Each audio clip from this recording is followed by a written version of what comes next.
Hey, what's up guys, Hobo here, and today 1.3.1 for the full release of Minecraft came out, and it's been a while since the last update. They said this is the longest wait between updates either ever or in a while, so yeah, I've been anticipating this update for some time.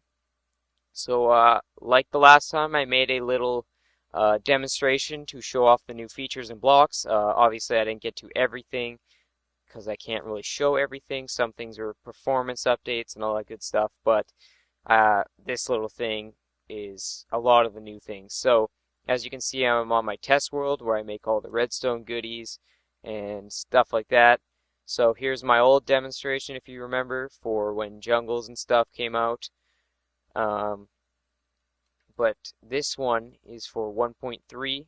I made it kind of compact, similar to that, and let's get into it. So they introduced a number of new blocks and features. I'm going to cover some of the new in-game non-block slash gameplay stuff.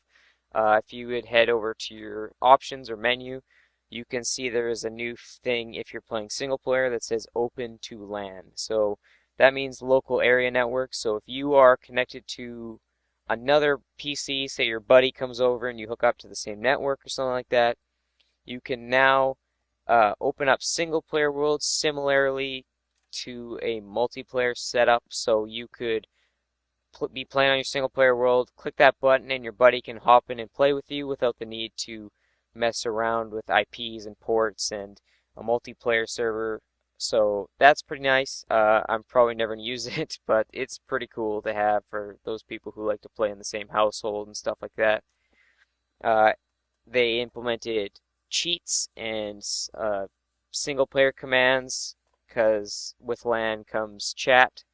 And speaking of chat, there's also a new dedicated thing to chat settings.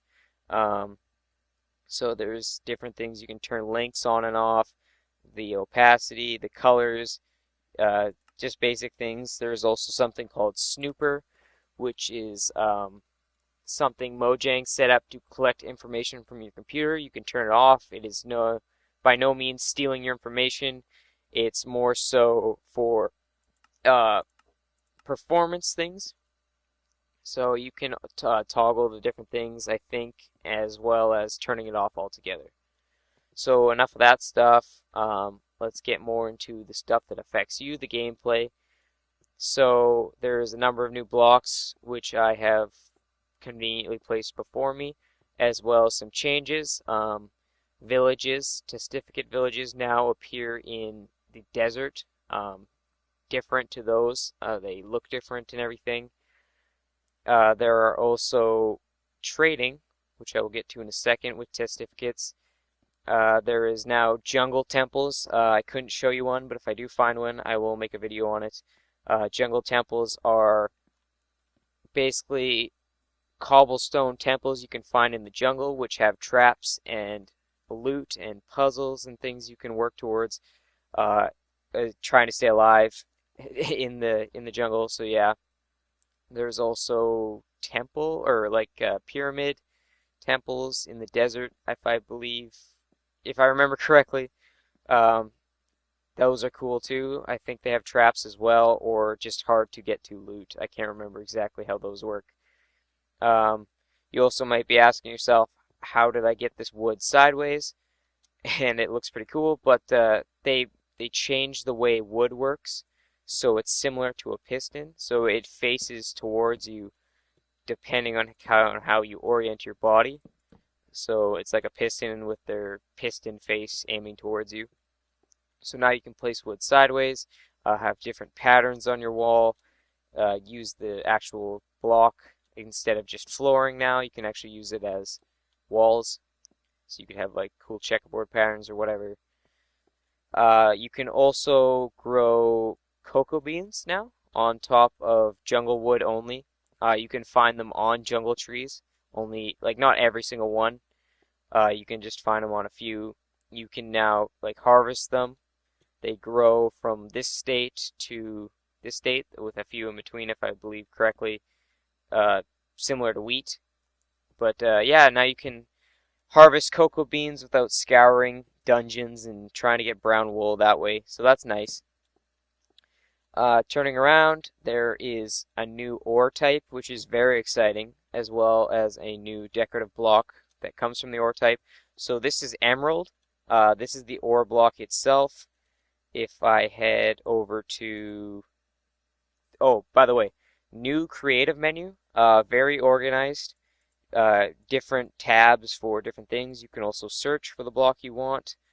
This is similar to the old style where you could just have the list, but now you can have everything sorted conveniently, find it quicker, all the different types of potions and all that good stuff, and miscellaneous materials, so what I was looking for. So I'm going to grab a stack of emeralds. This is what you get when you mine this block. And if you put 9 of them into a crafting bench, you get one of these blocks, which is very nice looking. I'm a fan of green, so I might utilize some of this if I can find it. They also made it so you get experience from mining ores and doing various things in game instead of just killing mobs. And they also made it easier to level up instead of just increasingly large numbers of experience per level. They kind of have like a tiered system that requires less XP overall. And they changed enchanting a little bit, so like the max level instead of 50 is 30, and there's a greater likelihood to have multiple enchantments and stuff like that because enchanting wasn't really being utilized as much as it should just because it was a pain in the butt to get loads and loads of experience. Say if you wanted to enchant a full level 50 suit of armor, that took a while without an XP farm. But yeah, so that's cool. Moving along, I'm going to skip this for now. There is a new block type that is called a ender chest, and I believe it is created by making a chest in the crafting bench, but instead of wood you use obsidian, and in the middle you would have an eye of an ender, which of course is an ender pearl mixed with blaze powder. I'm pretty sure.